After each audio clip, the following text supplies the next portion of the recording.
अहिंसा एवं करुणा के अवतार श्रवण भगवान महावीर के पावन पुनीत चरणों में सादर कोटि कोटि वंदन अभिनंदन। ध्यान योगी युग प्रधानाचार्य पूज्य श्री शिव मुनि जी महाराज साहब, संघ गौरव उप प्रवर्तक परम सेवा भावी पूज्य गुरुदेव श्री प्रेम सुख जी महाराज के पावन पुनीत चरणों में सादर कोटि कोटि वंदन अभिनंदन। आदरणीय मुनिवृंद, उपस्थित धर्म प्रेमी बंधुओं, माताओं एवं बहनों, आप लोग श्रवण कर रहे हैं आचार्य हेमचंद्र सूरी जी के द्वारा प्रारूपित गृहस्थ में निवास करने वाले गृहस्थी लोगों के लिए 35 प्रकार के मार्गानुसारी बोल क्या हैं, इनकी चर्चा आपके सामने चल रही है। आप क्रमशः बारी बारी एक एक सूत्र के बारे में सुन रहे हैं। आगे वो महान आचार्य अपने व्यवहारिक ज्ञान के आधार पर एक ऐसी सामान्य सी बात कहते हैं जो सुनने में बड़ी ऐसी लगती है कि रूटीन की बात है, कोई खास नई बात नहीं है, लेकिन जब हम उसको व्यापकता के साथ देखते हैं तो उसका भी आप लोगों के जीवन के अंदर बड़ा भारी महत्व है। और वो है आपका घर, कि आदर्श घर, अच्छा घर, सुंदर घर, व्यवहारिक घर कौन सा होना चाहिए, इसकी चर्चा है। हमारे यहाँ पर बहुतायत दो शब्द खूब मिलते हैं, अणगार और आगार। अगार और अणगार, इनका अंतर जो है आपको समझना चाहिए। शब्द है अणगार। अणगार कहते हैं जिसका अपना घर नहीं है, जिसका अपना मकान नहीं है, जिसका स्वयं का कहने के लिए मकान नहीं है। वो कौन होते हैं अणगार? वो होते हैं साधु। कि साधु का अपना निजी कोई मकान नहीं है।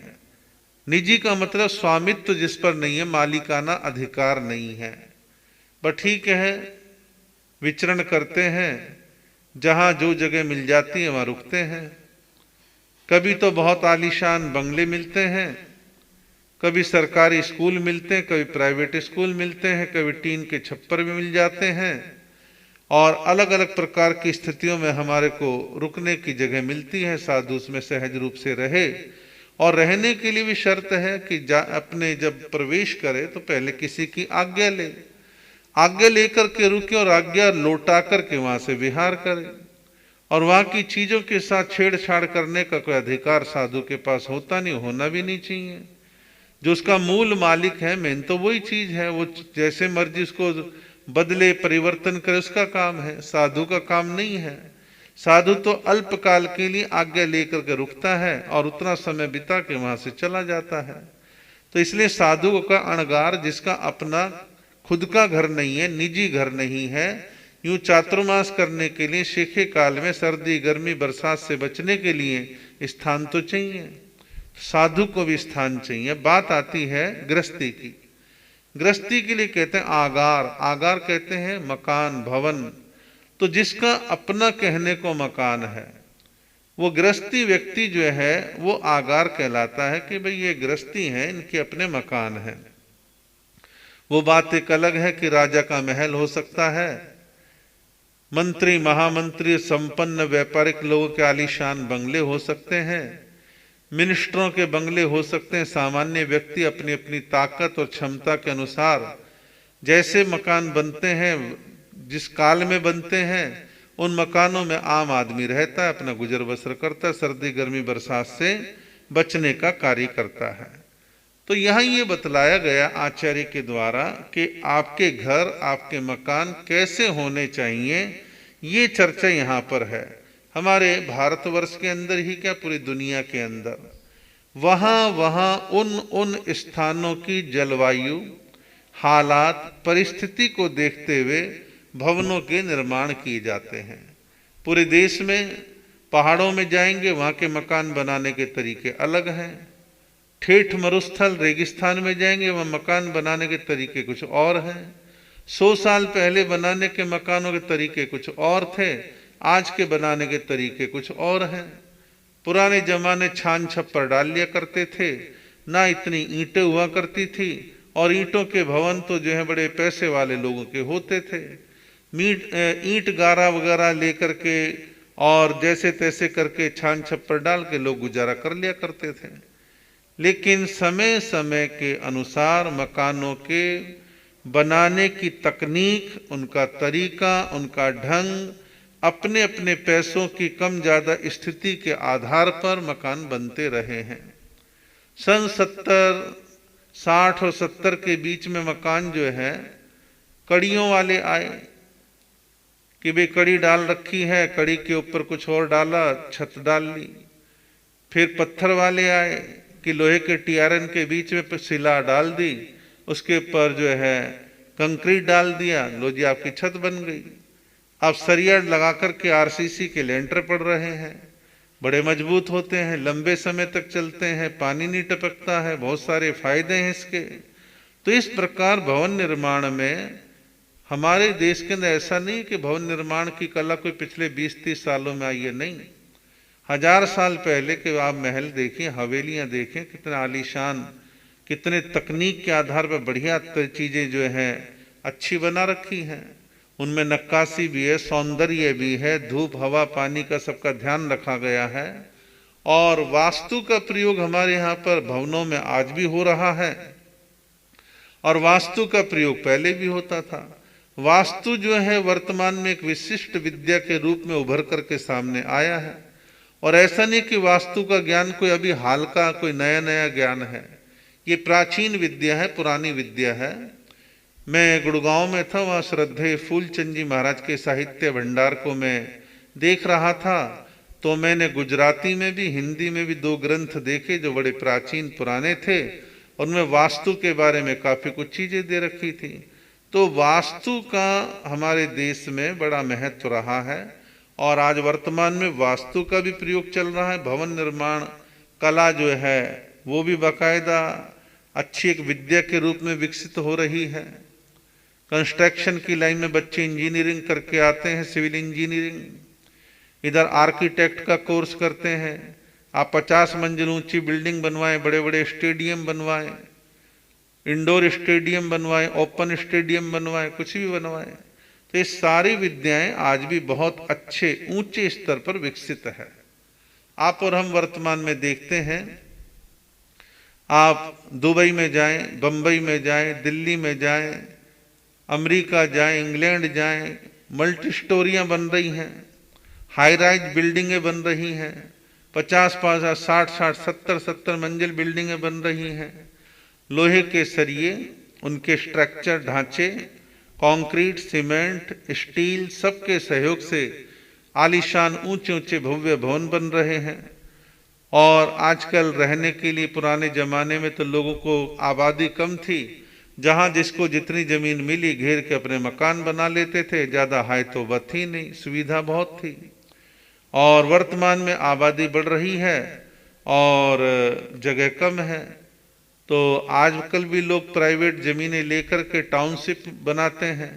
गवर्नमेंट के कुछ डिपार्टमेंट से परमिशन ले लेते हैं, वो टाउनशिप बनाते हैं, और बहुत बड़े बड़े बिल्डर्स लोग जो हैं टाउनशिप बना करके सेल करते हैं। सोसाइटियां बन रही हैं, और भारत की आबादी को देखते सोसाइटी ना बने तो यहाँ जमीन ही ना बचे, तो ऊंची बिल्डिंगें बनाना समय की मजबूरी है। तो ये सब चीजें हैं। लेकिन आचार्य ने मकान बनाने के विषय में क्या क्या बातें कही हैं। एक तो उन्होंने कहा है कि घर बस्ती से न अधिक दूर और न अधिक पास में हो। बस्ती से बहुत दूर भी ना हो, बहुत पास में भी ना हो। बहुत दूर का मतलब है शहर की सीमा से बहुत दूर निकल गए, एकांत शांत जगह है, सुरक्षा की कोई व्यवस्था है नहीं, आप वहां चले गए तो आपका धन, आपके बच्चे, आपकी महिलाएं सुरक्षित रहेंगी, इसकी क्या गारंटी है। अपराध हर काल में पनपते हैं, अपराधी हर काल में अवसर देखते हैं, तो बहुत एकांत में जाके मकान बनाते हैं तो वो भी उचित नहीं है। और बहुत ज्यादा आबादी के मध्य में बनाते हैं, चारों तरफ शोर शराबा है, दिन भर चहल पहल है, तो वहां भी शांति सी भंग हो जाती है। बहुत ज्यादा आबादी के बीच में मकान नहीं बनाना चाहिए, थोड़ा सा ऐसी जगह बनाएं कि ज्यादा शोर शराबा ना हो, आसपास का पर्यावरण शुद्ध हो, आसपास अच्छा वातावरण हो। तो इसलिए मकान कहाँ बनाना, इसका ध्यान रखना। दूसरी बात कही गई, खुली व स्वच्छ जगह पर मकान बनाएं, कि मकान ऐसी जगह पर बनाएं जो खुली और स्वच्छ जगह पर मकान आपका होना चाहिए। अब मान लीजिए आप ऐसी जगह पर मकान बनाते हैं जब पहले घिचपिच बहुत हैगी और घिचपिच में आप भी पहुंच गए तो आप भी दबे दबे रहिए, तो इसमें आनंद नहीं आएगा, बच्चों को खुशी नहीं मिलेगी।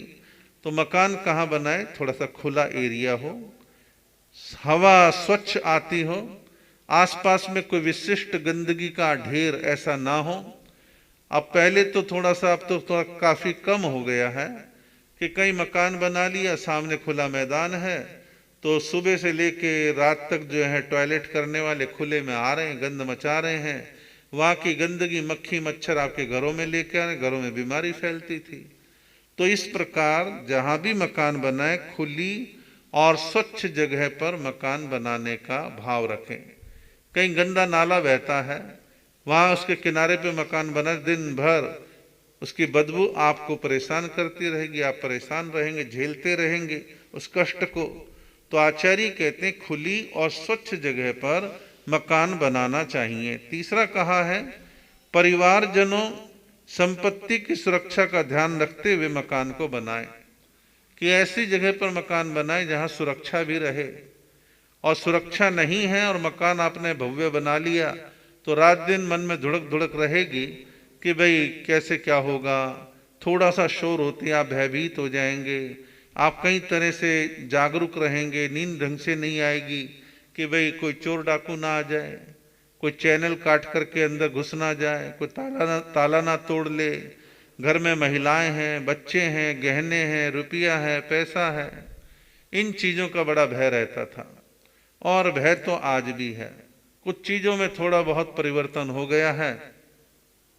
अब कीमती गहने घरों में या अनाज में छुपा करके नहीं रखे जाते, अब कीमती गहने आपके लॉकर में रहते हैं, पैसा अधिकांश नगद आपके बैंक में रहता है, थोड़ा बहुत घर में रहता है। फिर भी यदा कदा कई अवसरों पर घर में पैसा आता भी है, जाता भी है, और भेदिए लोग सूंघते रहते हैं कि कहाँ किसके घर में क्या पोजीशन है, और कई बार घर में आने जाने वाले ही दूसरों को भेद दे देते हैं। तो इस प्रकार आचार्य कहते हैं परिवारजनों की रक्षा सुरक्षा, संपत्ति की रक्षा सुरक्षा का ध्यान मकान वाले व्यक्ति को, मकान बनाने वाले व्यक्ति को जरूर जरूर जो है ध्यान में रखना चाहिए। अंग्रेज कौम एक ऐसी कौम रही है जो थोड़े से बहादुर रहे हैं और आम भारतीयों की तरह सोना चांदी नगद रखने के वो लोग ज्यादा शौकीन नहीं रहे हैं। और आमतौर पर अंग्रेजों के आप पुराने जमाने के बंगले आज भी देखेंगे, आबादी से बाहर, आसपास में हरा भरा स्थान हो, पहाड़ी क्षेत्र लगता हुआ हो, तो वहां उनको बंगले बनाने का शौक रहता था। हम 2-3 बार मंसूरी गए। आप कहोगे कि महाराज घूमने जाते हो? नहीं, क्या है कि देहरादून तो अक्सर हमारा जाना आना रहता रहा है, क्योंकि गुरुदेव वहां कई साल तक विराजमान रहे और वहां जाते थे। वहां से 32 किलोमीटर ऊपर मंसूरी है, जहां जैन समाज के कुछ घर हैं, जैन धर्मशाला है और कुछ जैन लोगों के बंगले वहां पर पड़े हैं। कभी कभी आते हैं, सीजन में आते हैं, फिर चले जाते हैं। तो हम भी वहां पर 2-3 बार गए। तो मेन मंसूरी से और ऊपर चढ़ करके कोई लगभग शायद चढ़ाई 3 से 4 किलोमीटर की चढ़ाई होगी। जगह का नाम है लाल टिब्बा। तो लाल टिब्बा एक ऐसा हाइट पे जगह है कि मंसूरी में उससे ऊंची कोई जगह नहीं है। वहां से पूरा हिमालय पर्वत दिखाई देता है। बद्रीनाथ, केदारनाथ, गंगोत्री, यमुनोत्री इतना क्लियर तो नहीं दिखता, लेकिन वहां जापान देश की दूरबीन लगा रखे, वहां से देखो तो गाइड बताते हैं ये वाली चोटी जो है गंगोत्री है, ये यमुनोत्री है, बद्रीनाथ है, केदारनाथ है, वगैरह वगैरह। तो वहां हमने क्या देखा, चोटी के ऊपर एक काफी बड़ा बंगला, और बंगले को जो हमने देखा वो 150 साल पुराना बंगला कहलाया कि अंग्रेजों ने बनाया था, किसी अंग्रेज ने बनाया था। और मजे की बात उस बंगले की खासियत कि छतें लकड़ी की, फर्श लकड़ी के, ज्यादातर चारों लकड़ी ही लकड़ी। क्यों?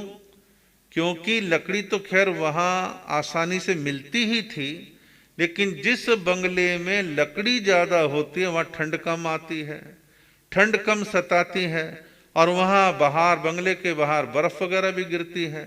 हम तो ऐसे सीजन में गए थे जहाँ बर्फ़ लगभग नहीं थी, थोड़ी बहुत थी, लेकिन कोई खास ज़्यादा नहीं। तो बहुत ठंड हो जाती है ठंड के दिनों में। तो अंग्रेज लोग इन चीज़ों की बड़ी सुख सुविधा देखते थे। तो उसको आगे चल करके उस बंगले को हमारे किसी जैन बंधु ने, जो दिल्ली में रहते हैं, नाम ललित नाहटा, उन्होंने खरीद लिया। और खरीद करके आसपास की सारी पहाड़ी खरीद ली, वहाँ सेब के बागान वगैरह लगा लिए, सारा काम किया। कहने का मतलब ये है कि अंग्रेज लोगों को एकांत, शांत, हिल स्टेशन, शांत जगह पर बंगले बनाने का शौक रहा है।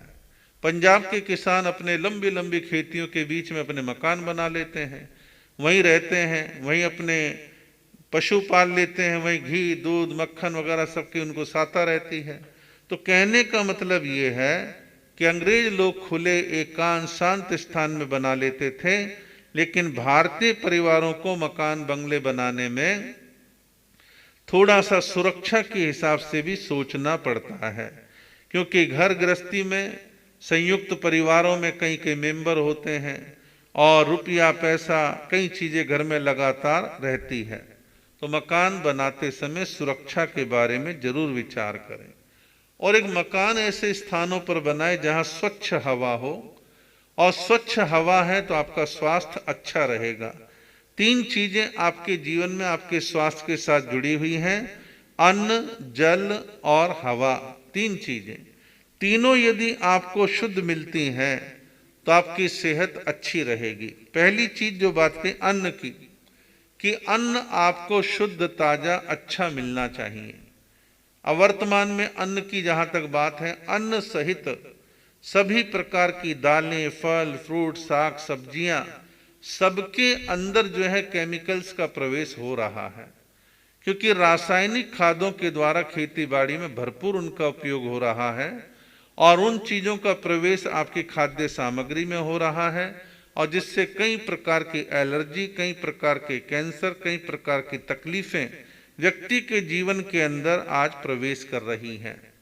अभी पीछे हमारे देश की एक एजेंसी है जो कि मैसूर में उनका हेडक्वार्टर है, जो खाने पीने की चीजों की शुद्धताई को निरंतर जांच करते रहते हैं। अभी एक बहुत बड़ा सर्वे उन्होंने करा और सर्वे में उन्होंने पूरे देश में साग सब्जियों के बड़े भारी मात्रा में सैंपल लिए, उनकी लैब में जांच करी।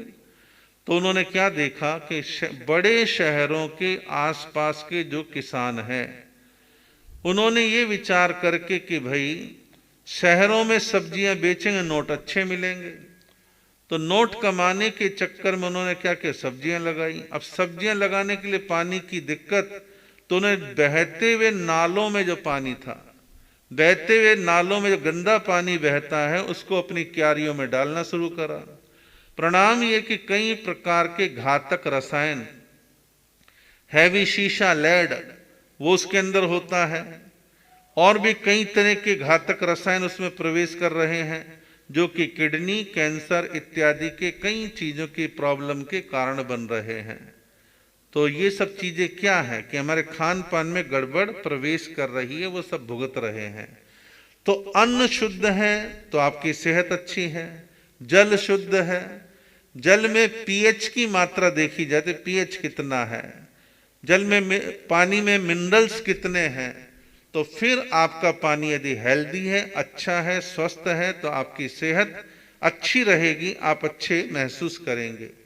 और शुद्ध हवा, हवा की शुद्धता का संकट डे बाय डे पूरे भारतवर्ष का दुनिया भर में बढ़ रहा है।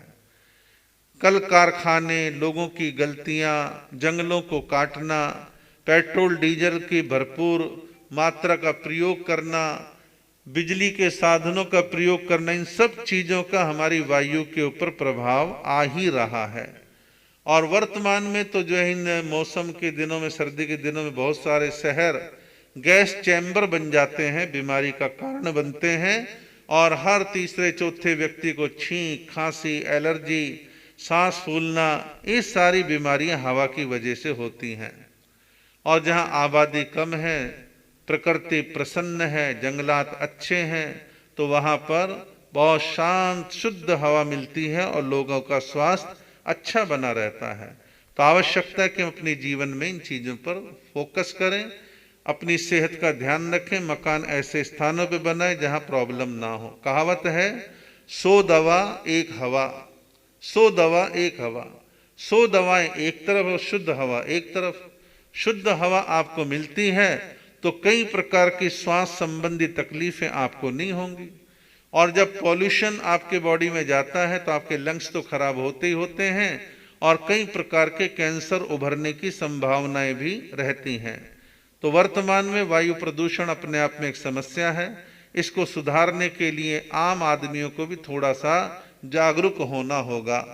लोग मूर्खता क्या करते हैं, शहरों में मकान बनाते हैं तो धूल मिट्टी उड़ रही है तो कोई परवाह नहीं, मटेरियल को ढकने का प्रयास नहीं करते, पानी का छिड़काव नहीं करते हैं, और सर्दी आएगी तो प्लास्टिक की चीजें आग जला करके हाथ तापने की कोशिश करते हैं, और कितना जहरीला धुआं निकलता है सब लोगों को मालूम है। तो इन चीजों पर ध्यान देने की आवश्यकता है। अभी कुछ शहरों में इलेक्ट्रिकल वाहन लाने की नीति गवर्नमेंट ने घोषित करी है, और सबसे पहली शुरुआत दिल्ली की आम आदमी पार्टी ने करी, जिसने कि इलेक्ट्रिक गाड़ियों के लिए आने वाले कुछ सालों के लिए रोड टैक्स उनके लिए माफ कर दिए जिनकी इलेक्ट्रिकल गाड़ी होगी, और उनको कुछ परसेंट जो गाड़ी खरीदते समय जो उनको छूट दी जा रही है, अर्थात उनको सब्सिडी दी जा रही है, तो लोग प्रोत्साहित हो रहे हैं कि ऐसी चीजें खरीदें। जब दिल्ली जैसी 1.5-2 करोड़ की आबादी वाले शहर के अंदर ऐसे वाहन आएंगे तो कुछ परसेंट प्रदूषण में कमी भी आएगी। सीएनजी की बसें, 2 व्हीलर 3 व्हीलर चल रहे हैं, वो भी वातावरण को शुद्ध करते हैं। दुनिया भर के रेड लाइट चौराहों को समाप्त कर रहे हैं, वो भी पॉल्यूशन को कम करने में सहयोगी हैं। लेकिन फिर भी आम आदमी के सहयोग के बिना काम नहीं चलेगा। दिल्ली में आज से एक नया नियम शुरू कर रहे हैं, रेड लाइट पर आप खड़े हैं, आपका कोई भी वाहन है, छोटा बड़ा जो भी है, जब तक रेड लाइट है, आधी मिनट, पौनी मिनट, 1 मिनट, आप अपनी गाड़ी को टोटल बंद कर दें। जब वो हरी होने वाली होगी, येलो लाइट होगी, तो आप गाड़ी स्टार्ट कर लें। इतनी मिनटों में भी काफी फर्क पड़ता है। आम आदमी कहते क्या फर्क पड़ता है जी। फिर इसमें हमारे देश में घटिया राजनीति है कि इसको राजनीतिक एंगल से देखते हैं। आम आदमी पार्टी ने कहा है तो बीजेपी वाले और कांग्रेस वाले उनके कहने से जब गाड़ी बंद नहीं करेंगे, ये क्या मतलब है। आदमी में सहूर हो, विवेक हो, समझ हो कि हम ऐसा व्यवहार ना करें और हम शुद्ध वातावरण के निर्माण में सहयोगी। तो समझो आप अपने छोटे छोटे मासूम बच्चे और बूढ़े लोग, उनको कितनी तकलीफ प्रदूषण से होती है आप कल्पना कर सकते हैं। तो आवश्यकता है कि हम अपने जीवन के अंदर इन सब चीजों के महत्व को समझें। वो आचार्य आगे कहते हैं कि मकान कहाँ बनाना चाहिए। कहते हैं घर मुख्य मार्ग पर नहीं होना चाहिए, यानी मेन सड़क पर, मेन बड़ी सड़क पर आपका मकान नहीं होना चाहिए। इसके कारण बतलाए हैं। जो मकान मेन सड़क से लगते हुए होते हैं, सारी सड़क की धूल मिट्टी आपके घर में लगातार आती रहती है। नंबर 2, आपका मकान मेन रोड पर होने की वजह से अपराधियों की निगाह में आ जाता है कि ये मकान है, कौन लोग रहते हैं, कौन आता है, कौन जाता है, कब जाते हैं, कब आते हैं, वो दिक्कत। और सड़क पर चलने वाले वाहन, गाड़ियों के शोर शराबे, प्रेशर हॉर्न का शोरगुल, वो आपके घर को डिस्टर्ब करता है, शोर करता है। छोटे छोटे मासूम बच्चे तो चंचल होते हैं और मेन दरवाजा खोल के सड़क पे आके खेलने लगते हैं, कई बार दुर्घटनाग्रस्त हो जाते हैं। तो इसलिए मेन सड़क पर मकान नहीं बनाना। थोड़ा सा अंदर को जाकर के मकान बनाएं। पहले लोग मेन रोड की सड़क को आज से 25-30 साल पहले अच्छा मानते थे, हमारा मकान मेन सड़क पर है। लेकिन अब थोड़ा लोग शांति के हिसाब से अंदर बनाना पसंद करते हैं, तो इसलिए मकान जो मुख्य मार्ग पर नहीं बनाना। फिर आगे कहा है कि घर का प्रवेश द्वार एक होना चाहिए। घर में जो एंट्रेंस गेट है वो आपका एक होना चाहिए, ज्यादा नहीं होने चाहिए। मान लो ज्यादा है भी तो मुख्य दरवाजा एक ही रहे।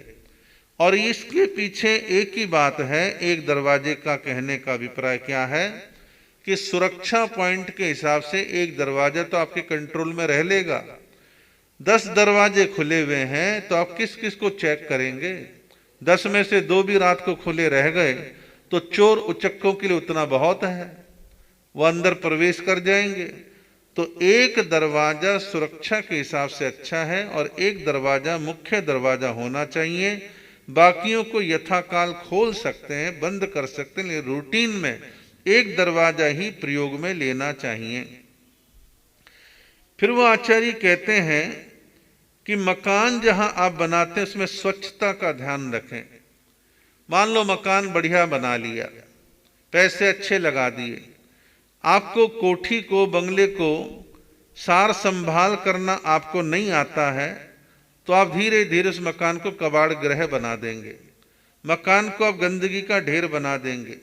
पुराने जमाने में मलमूत्र की अलग अलग व्यवस्था होती थी। पहले समय में मलमूत्र के लिए लोग बाग बाहर खेतों में दूर जाया करते थे। फिर और थोड़ा समय बदला, थोड़ी आबादी बढ़ी, तो लोगों ने अपने घर में दाएं बाएं इधर उधर खुड्डी और पुराने टाइप के टॉयलेट, ड्राई लेटरिन के टॉयलेट, ये सब बनाने प्रारंभ करे, जो कि गंदगी का कारण तो था ही था।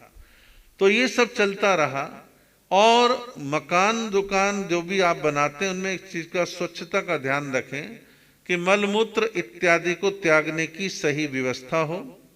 और घर के मेंबर्स को एक आदत बनानी चाहिए कि आप कफ, श्लेष्म आदि का त्याग करते हैं। आपको खांसी है, आपको कफ आता है, तो ये नहीं खुले में इधर उधर दीवार पे थूक दिया, इधर उधर थूक दिया, नहीं।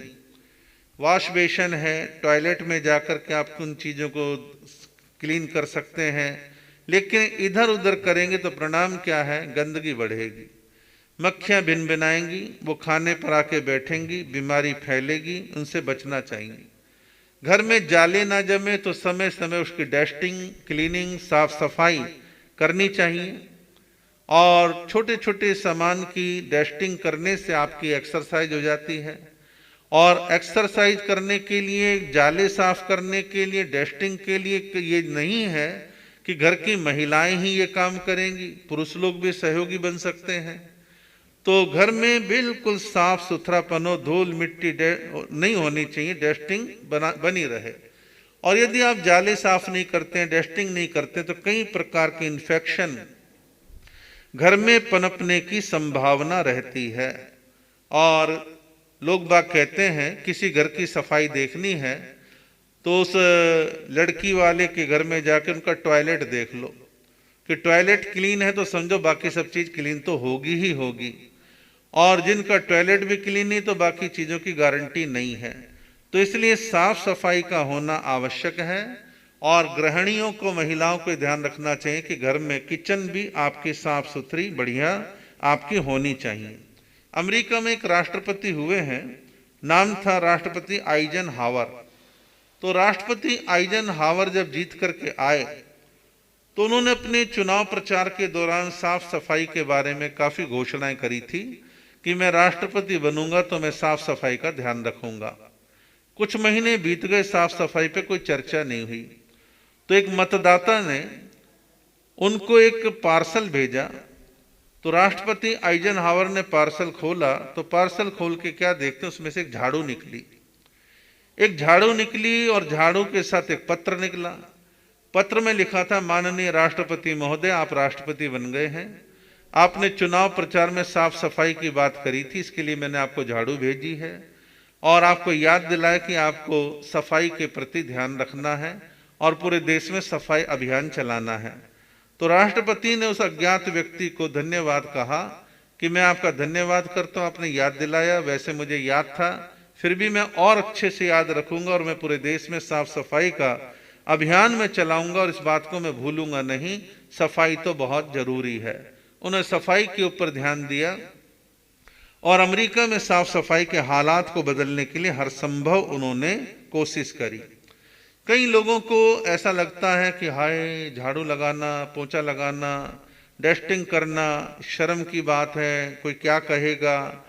ऐसा सोचना गलत बात है कि ऐसा ना सोचें कि हाय सफाई करने को लज्जा की बात है। मैंने देखा है दिल्ली में कुछ इलाके हैं जहां पर कुछ फॉरेनर अंग्रेज लोग रहते हैं। सैटरडे संडे में वो लोग अपने घर की बागवानी का काम करते हैं, पेड़ों को खाद पानी देते हैं, पुरानी पत्तियों की कटिंग करते हैं, झाड़ियां साफ करते हैं। उनको ये सब अच्छा लगता है। तो भारत के लोगों को ये संस्कार डालना चाहिए, स्त्री पुरुष बच्चे युवा जवान कोई भी क्यों ना हो, हम साफ सफाई का ध्यान रखें और लज्जा महसूस ना करें कि हाय मुझे सफाई करनी पड़ रही है। सफाई करने में हमारे को लज्जा महसूस नहीं होनी चाहिए। महात्मा गांधी जिस आश्रम में रहते थे, तो गांधी जी ने अपने आप के ऊपर नियम लागू कर रखा था कि मैं अपने खाने की थाली को स्वयं जो है धोऊंगा, किसी दूसरे के भरोसे में थाली को नहीं छोड़ूंगा, इस बात का ध्यान रखते थे। और गांधी जी समय की अनुकूलता देखते आश्रम में खुद भी झाड़ू लेकर के साफ सफाई करते थे। उसका प्रणाम था कि आश्रम के अन्य लोग भी ऐसा किया करते थे। एक बार जमनालाल बजाज जो बड़े उद्योगपति हुए हैं, जमनालाल जी बजाज के पुत्र थे, जवान थे, पैसे वाले थे। तो वो भी गांधी जी के आश्रम में पहुंचे। तो उनको थोड़ा ये था हम पैसे वाले, हम वीआईपी हैं। तो गांधी जी ने एक नियम बना रखा भी जो कोई व्यक्ति खुले में शौच करने के लिए जाएगा तो वह व्यक्ति अपने ही शौच के ऊपर सूखा रेता मिट्टी डाल करके आएगा, ताकि वो जो आपने अभी मल त्यागा है वो जल्दी ड्राई हो जाए और उसकी गंदगी मक्खियों के माध्यम से लोगों के घरों तक ना पहुंचे। इसलिए रेत से ढकने का नियम था। तो जमनालाल बजाज के पुत्र बोले ये काम हम नहीं करेंगे, तो घृणा का काम है, हम नहीं करते हैं, हम कोई भंगी हैं। ऐसा उन्होंने विचार करा। गांधी जी ने कहा देखो मेरे आश्रम में इधर रहना है तो इन नियमों का पालन करना होगा, और यदि आप इन नियमों का पालन नहीं कर सकते बड़ी खुशी खुशी अपने घर जा सकते हो।